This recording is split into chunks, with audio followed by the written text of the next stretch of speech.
శివుడు తపస్సులో ఉండగా పార్వతీదేవి ఒంటరితనాన్ని తొలగించుకోవాలని కల్పవృక్షం వద్ద ప్రార్థించింది. ఆమె భక్తికి సంతృప్తి చెందిన ఆ దివ్య వృక్షం ఒక అందమైన బాలికను ప్రసాదించింది. ఆ బాలికే అశోకసుందరి. ఆమె జననం స్వర్గలోకంలో ఆనందాన్ని నింపింది. పార్వతీదేవి ఆమెను తన కుమార్తెగా స్వీకరించి ఎంతో ప్రేమతో పెంచింది. చిన్న వయసులోనే అశోకసుందరి దివ్యశక్తులను ప్రదర్శించింది. ఆమె ఉన్నచోట దుఃఖం తొలగిపోయి శాంతి, ఆనందం వ్యాపించేవి. దేవతలు ఆమెను ఆశీర్వదించి ఆమె భవిష్యత్తు గొప్పదిగా ఉంటుందని ప్రకటించారు. అదే సమయంలో హూణ అనే రాక్షసుడు అశోకసుందరి అందాన్ని చూసి ఆమెను స్వాధీనం చేసుకోవాలని దురాశతో కుట్రపన్నాడు. కాని ఆమె చుట్టూ ఉన్న దివ్యశక్తి కారణంగా అతని ప్రయత్నాలు విఫలమయ్యాయి. ఒక మహర్షి ఆమెకు విధిని తెలిపాడు.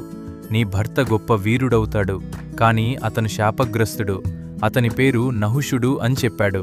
అతను భూమిపై జన్మించి అనేక పరీక్షలను ఎదుర్కొంటాడు అని తెలిపాడు.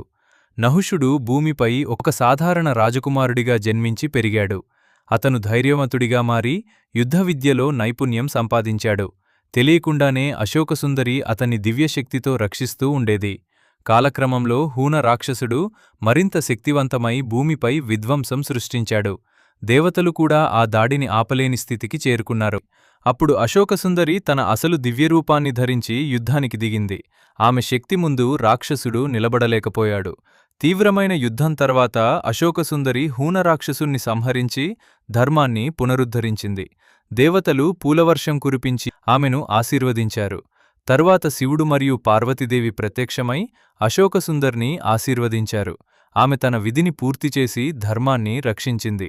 నహుషుడు మరియు అశోకసుందరి కలిసి ధర్మాన్ని కాపాడే దివ్యజంటగా నిలిచారు.